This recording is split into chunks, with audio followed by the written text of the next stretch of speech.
నమస్తే, నా పేరు ప్రశాంతి. వై న్యూస్ కు స్వాగతం. This news sponsors by Shri Krishna enterprises. Railway station ఎదురుగా మా వద్ద అన్ని టీవీలు, ఏసీలు, ఫ్రిడ్జ్లు మరియు అన్ని రకాల ఫర్నిచర్ హోల్సేల్ ధరలకు అమ్మబడును.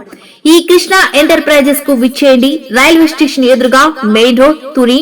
ప్రొపరేటర్ తమరాణ సత్యనారాయణ. తుని మండలం వెరమకొత్తూరు విశ్వబ్రాహ్మణులు దివ్యమ్మకు జై కుట్టారు. సీనియర్ నేత తమరాణ సత్యనారాయణ ఆధ్వర్యంలో ఆ గ్రామ విశ్వబ్రాహ్మణ కుటుంబాలన్నీ ఒక్కటై జైహో యరమల నినాదం వినిపించారు. తేటగుంట క్యాంపు కార్యాలయంలో ప్రభుత్వ విప్ యరమల దివ్య సమక్షంలో తెలుగుదేశం పార్టీలో చేరారు.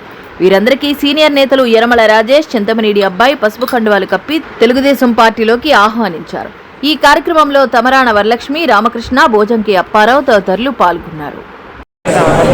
ఈ రోజున మన తేటగుంట పార్టీ ఆఫీసు కార్యాలయంలో మన దివ్యమ్మ గారి సమక్షంలో వెలమకొత్తూరు గ్రామం నుంచి మన విశ్వబ్రాహ్మణులు పార్టీలో కలడం జరిగింది.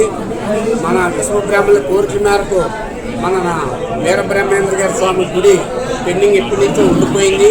అప్పుడు మన తెలుగుదేశం గవర్నమెంట్లో ఆ గుడికి శంకుస్థాపన చేయడం జరిగింది. అది తర్వాత వైసీపీ గవర్నమెంట్ వారు ఆ గుడిని కానీ ఏది పట్టించుకోలేదు. అలాగే ఇప్పుడు మేడం గారు ఆ గ్రాంట్ పెట్టించి ఆ గుడికి వర్క్ మొదలుపెట్టారు. ఈ కూటమి ప్రభుత్వ ఆధ్వర్యంలో ఆ గుడిని ఏదో రకంగా మనం పూర్తి చేసుకోవాలనే ఆలోచనతో వాళ్ళ కుటుంబ సభ్యులందరూ మీటింగ్ వేసుకొని ఆ మీటింగ్కి అనుకూలంగానే మన తేటగుంట పార్టీ ఆఫీసు మన యనమల దివ్యమ్మ గారి ఆధ్వర్యంలో ఈవేళ వాళ్ళందరూ మన పార్టీలో కలిశారు.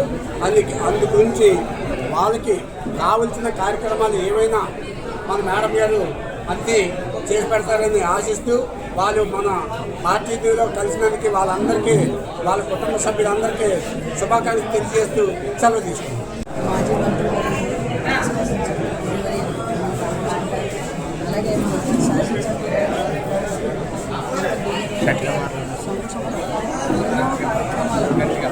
ఎన్నో కార్యక్రమాలు మన మేడం గారు చేస్తున్నారు. అలాగే అసెంబ్లీలో కూడా ప్రతి గ్రామానికి ఉద్దేశంతో అసెంబ్లీలో కూడా అన్ని విషయాలు ప్రతి విషయాలు క్షుణ్ణంగా ప్రవేశపెట్టడం జరుగుతుంది. దానికి మన ముఖ్యమంత్రి నారా చంద్రబాబు దానికి ప్రతి మన నియోజకవర్గం అందరూ కలిసికట్టుగా ఉంది. మాకు ఈరోజు వీకొత్తూరు గ్రామం నుంచి విశ్వబ్రాహ్మణులు వాళ్ళు గతంలో వీరబ్రహ్మ స్వామి గుడి కోసం ఎంతో పాటుపడుతున్నారు. అప్పుడు శంకుస్థాపన చేయడం జరిగింది. కానీ వైసీపీ గవర్నమెంట్ వచ్చాక అందులో కూడా వాళ్ళు చేయడం జరిగింది.